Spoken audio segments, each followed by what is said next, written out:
ओम शांति। आज दिनांक 21 जुलाई 2022। बाबा ने महावाक्य में हम बच्चों को जो शिक्षाएं दी उनका मनन करेंगे। बाबा बोले, मीठे बच्चे सदा खुशी में रहो तो स्वर्ग की बादशाही का नशा कभी भूल नहीं सकता। सदा खुशी में रहो तो स्वर्ग की बादशाही का नशा कभी भूल नहीं सकता। हम खुशी में कब रह सकते हैं?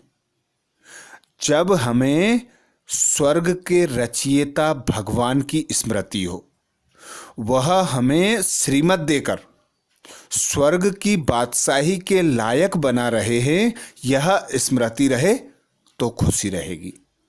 हमें यह स्मृति रहे कि हम इस संगम युग पर ईश्वरीय संतान बने हैं और ईश्वर खुद आकर बाप, टीचर, सदगुरु बनकर हमें पालना दे रहे हैं, तो हम खुश रहेंगे, उमंग उत्साह में रहेंगे।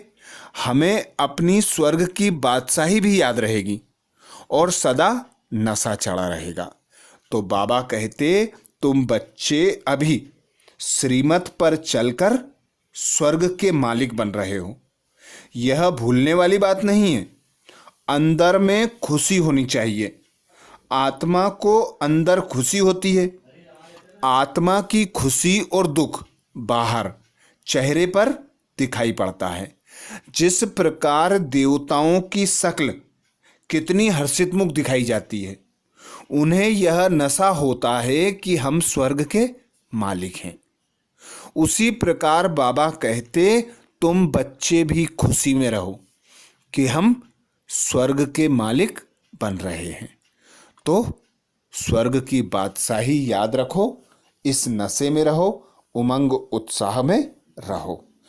प्रश्न किया बाबा ने, बाप कौन सी वंडरफुल सैंपलिंग लगाते हैं? बाप कौन सी वंडरफुल सैंपलिंग लगाते हैं? उत्तर में बाबा कहते, पतित मनुष्यों को पावन देवता बनाना। यह वंडरफुल सैंपलिंग बाप ही लगाते हैं। जो धर्म प्रायः लोप है, उसकी स्थापना कर देना वंडर है।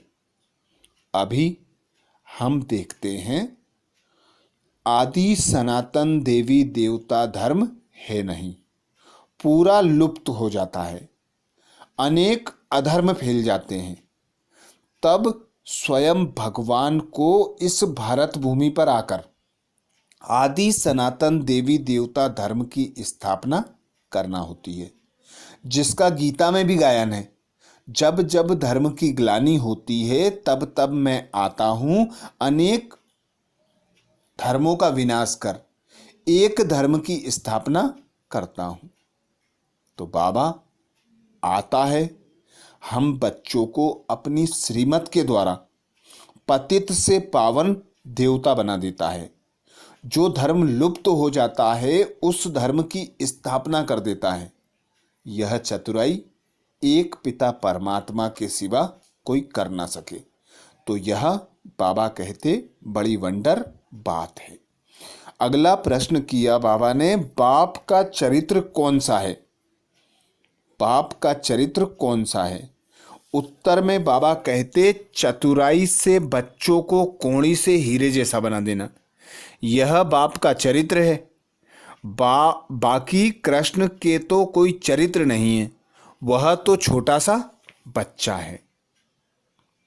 कृष्ण की बाबा कहते कोई चरित्र नहीं है, चतुराई नहीं है। चतुराई एक पिता परमात्मा की है, जो भारत को कोड़ी से हीरे समान बनाता है। बाबा कहते, देखो 5000 वर्ष पहले की बात है। भारत स्वर्ग सतयुग था। तुम हीरे तुल्य थे।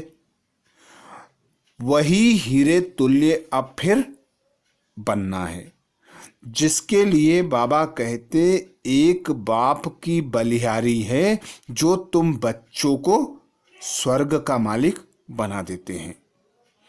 उसका ही बर्थडे बाबा कहते मनाना चाहिए। 5000 वर्ष की बात है, कृष्ण जन्माष्टमी भी मनाई थी। अब फिर मनाते हो। शिव जयंती भी मनाते हैं, पर जानते नहीं हैं।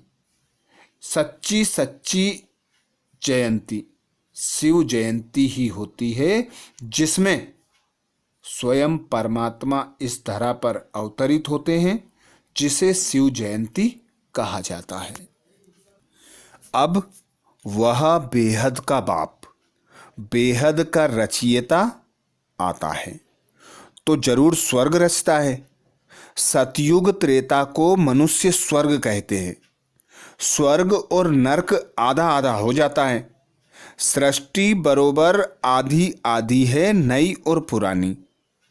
बाबा कहते उस जड़ झाड़ की आयु कोई फिक्स नहीं है, इस झाड़ की आयु फिक्स है। इस मनुष्य सृष्टि झाड़ की आयु पूरी एक्यूरेट है, ऐसे और कोई की होती नहीं।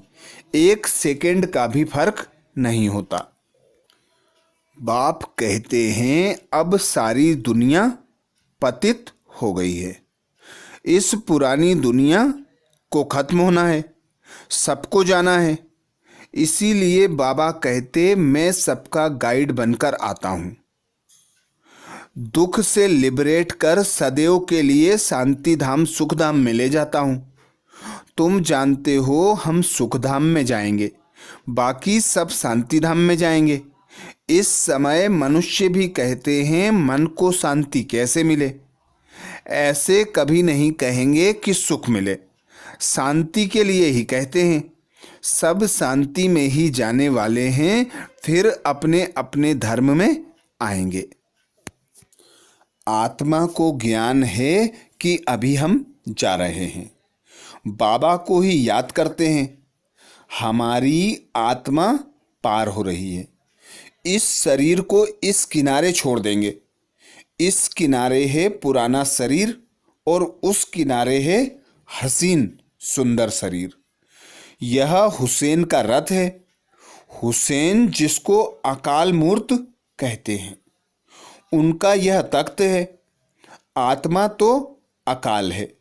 आत्मा को गोल्डन सिल्वर में आना है। स्टेजेस है ना। बाबा तो ऊंचे ते ऊंच है, वह स्टेजेस में नहीं आते। आत्माएं स्टेजेस में आती हैं। गोल्डन एज वालों को फिर सिल्वर में आना पड़े। अभी तुमको आयरन एज से बाबा गोल्डन एज में ले जाते हैं। अपना परिचय देते रहते हैं। उनको कहते भी हैं हेवनली गॉडफादर। उनका अलौकिक दिव्य जन्म है। खुद बतलाते हैं मैं कैसे प्रवेश करता हूं, इसको जन्म नहीं कहेंगे। जब समय पूरा होता है तब भगवान को संकल्प उठता है जाकर रचना रचें। ड्रामा में उनका पार्ट है ना। परम पिता परमात्मा भी ड्रामा में पार्ट के अधीन है।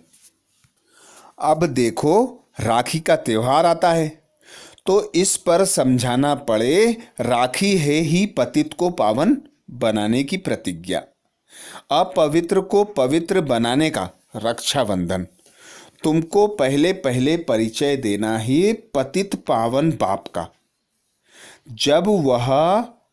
जब तक वह न आए मनुष्य पावन बन ना सके। बाप ही आकर पवित्र बनने की प्रतिज्ञा कराते हैं। जरूर कब हुआ है तो रस्म रिवाज चली आती है। अब प्रैक्टिकल में देखो, ब्रह्मा कुमार कुमारियां राखी बांध पवित्र रहते हैं। जनेऊ कंगन आदि भी सब पवित्रता की निशानी है। पतित पावन बाप कहते हैं काम महाशत्रु है, अब मेरे साथ प्रतिज्ञा करो कि हम पवित्र रहेंगे। बाकी कोई कंगन आदि पहनना नहीं है। बाप कहते हैं प्रतिज्ञा करो, मुझे 5 विकार दान करो। यह राखी बंधन 5000 वर्ष पहले भी हुआ था।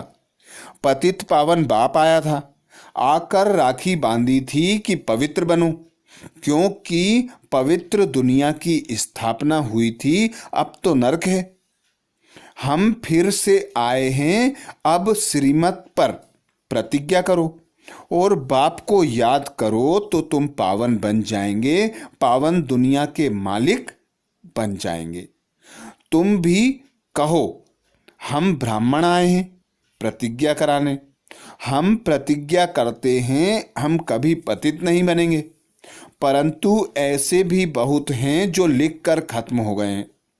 पतित पावन बाप ही आकर संगम पर ब्रह्मा द्वारा डायरेक्शन देते हैं बच्चों को कि पवित्र बनो। यहाँ सबने प्रतिज्ञा की है, तुम भी प्रतिज्ञा करो, जज करो कि बाप से वर्षा मिलना है, तुम पवित्र ब्राह्मण बनो तो फिर देवता बन जाएंगे। हम ब्राह्मणों की प्रतिज्ञा हुई है। बाबा कहते हैं एल्बम भी दिखाना चाहिए। यह राखी के बंधन की रस्म कब शुरू हुई थी? अभी संगम पर यह पवित्रता की प्रतिज्ञा की हुई है, जो फिर 21 जन्म तक पवित्र रहेंगे। वरदान दिया बाबा ने। वरदान में बाबा कहते, एक पास शब्द की स्मृति द्वारा किसी भी पेपर में फुल पास होने वाले पास विद ऑनर भव। एक पास शब्द की स्मृति द्वारा किसी भी पेपर में फुल पास होने वाले पास विद ऑनर भव। स्वयं भगवान सृष्टि का रचयिता, ज्ञाता, जानी जाननहार आकर हम बच्चों को स्मृति दिलाते हैं कि कल्प पहले भी तुम पास विद ऑनर हुए थे, नर से नारायण बने थे, पतित से पावन बने थे, कोड़ी से हीरे तुल्य बने थे। अब फिर तुम बच्चों को बनना है, तो यह स्मृति रखो कि हम पास विद ऑनर आत्मा हैं। हम कल्प पहले भी हर पेपर में पास हुए थे, हर परिस्थिति हमने पार की थी। तो जब तुम इस स्मृति में रहोगे कि स्वयं भगवान ने हमें पास विद ऑनर होने का वरदान दिया है, तो कोई भी छोटे मोटे पेपर आते हैं, परिस्थितियां आती हैं, तो क्या, क्यों, कैसे के प्रश्न नहीं उठेंगे और प्रश्न उठाने भी नहीं है। यह स्मृति रखो कि हम तो पास हुए थे, तो उसी स्मृति के साथ कोई भी परिस्थिति आती है, पेपर आता है, उसे पेपर समझकर पार कर लो। क्या, क्यों, कैसे, ऐसे वैसे के प्रश्न में ना उलझो, क्योंकि ड्रामा अनादि अविनाशी है। कल्प पहले मिसल हूबहू रिपीट हो रहा है, नथिंग न्यू। इस स्मृति के साथ तुम पास विद ऑनर हो जाओगे। तो बाबा कहते, किसी भी पेपर में फुल पास होने के लिए उस पेपर के क्वेश्चन के विस्तार में नहीं जाओ। ऐसा नहीं सोचो कि यह क्यों आया, कैसे आया, किसने किया। इसके बजाय पास होने का सोचकर पेपर को पेपर समझकर पास कर लो। सिर्फ एक पास की स्मृति रखो तो हर पेपर में पास हो जाएंगे। पास करना है और बाप के पास रहना है तो पास विद ऑनर बन जाएंगे।